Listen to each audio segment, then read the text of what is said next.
I'm home. Mom, you're all home. I'm my bitch. I'm back, bitch. And not a moment too soon, and look at that. I know. Freaking great that the Bruins won on my first game back. No, not that silly. You're freaking curtain bangs. I decided to try on something a little bit new. Why the hell not? Low key, it's been so long since I've done this that I almost forgot that Bruins friends, it is time to hug it out! Cause that is a 5-2 victory over the St. Louis Blues. Welcome back down into the den, everybody. I'm not gonna do a recap of the games that I missed. That much is non-negotiable. I'm not doing that. I'm sorry for the amount of time that I missed. But I was not present for it all. I was not in a good headspace at all. And for what it's worth, I'm still not all the way there. This is definitely getting back into the rhythm of it. So, if I flounder a little bit, please be gracious to me. I've been working on the new video essay, and it's coming along decently. But this was a week where I just needed to not be recording. And I hope you guys understand that. Now, on to the game. Pasta on the third line? Yeah, this was Pastrnak's first game back as well, after missing about 2 weeks. I still don't know what the hell happened with him. I don't think many people know what happened with him. And Marco was not very keen on making that known to the public what happened. But he's back, and on the third line. And this presented a pretty decent problem for the Bruins to start the game. The top line was Geekie, Lindholm, Steves.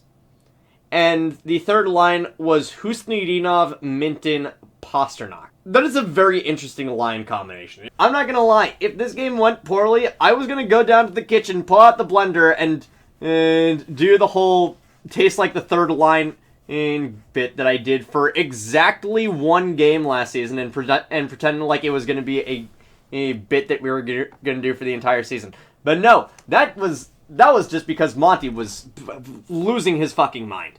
But admittedly, it looked like, for the better part of the first half of the game, the Bruins were just completely ineffective. Like, there was exactly one player that showed up for the entire first period and a half, and it was Jeremy Swayman.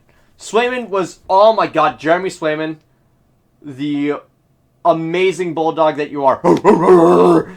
He is, oh man, every bit of him. He was the reason why this game went our way. Do you put Korpi in net? He's letting in at least 3 of those. Swayman, not a chance. He helps us weather the storm, and we get to the first intermission only down one. And it's a Robert Thomas one that, okay, it's, on the one hand, you might want to save there. On the other hand, it is Robert Thomas. And on the third hand, the defense is just kind of... The defense just decided to take bad penalties. Hampus Lindholm was undoubtedly the worst Bruin for the first half of the game.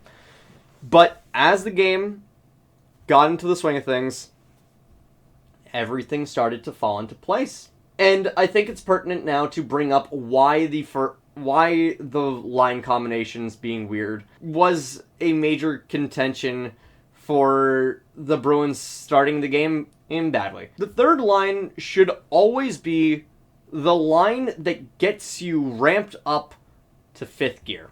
No matter what, that is your momentum line. That is the line that you put your absolute best momentum guys on.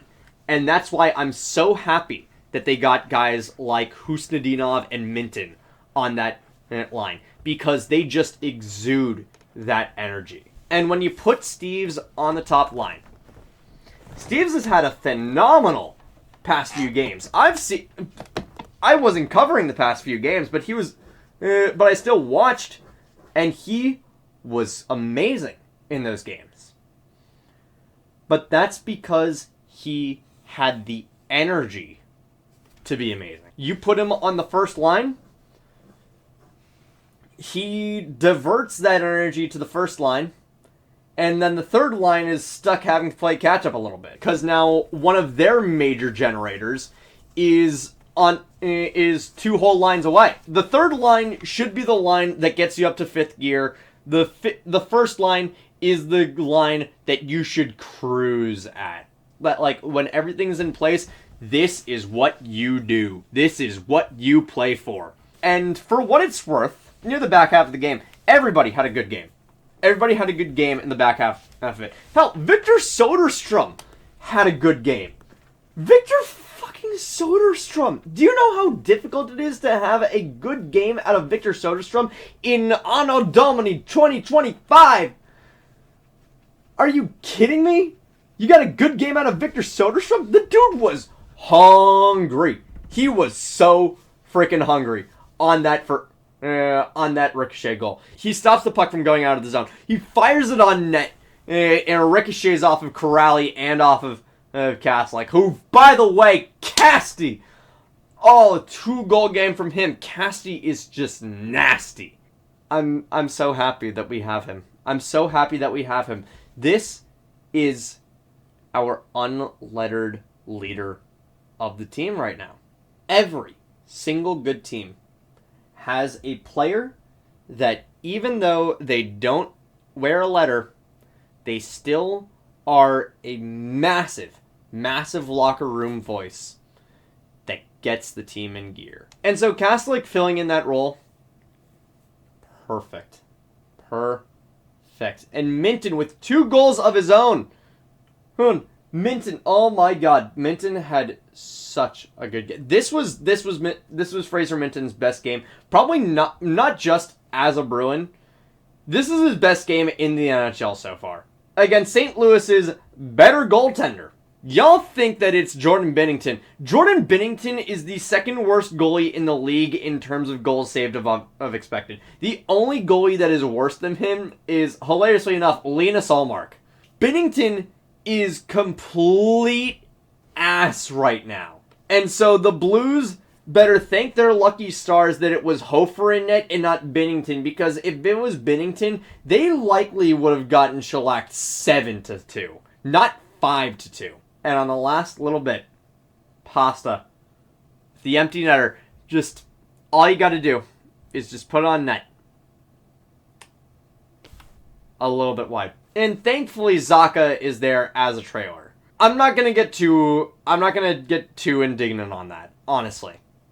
His first game back, and it's the 3-point night. And it might not have resulted in a goal. A 3-point night is still a 3-point night. That's like McDavid having a 3-point night and being concerned about it being an off night for him. No. This was great from Pasta. And I'm very happy with his ability to adapt to a lighter workload. And hopefully that gets him back into the swing of taking on top line minutes. I think by his third game back, he's back on the top line completely. Although, in terms of minutes, this game was kind of weird.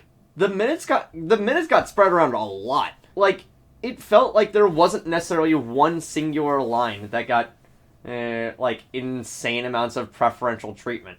This was the Bruins trying shit and seeing what sticks. Well, it stuck. And it stuck good. And that is going to be it for me tonight. Thank you all so much for watching. And thank you all so much for sticking with me. I'll see you guys in the next one. Take care.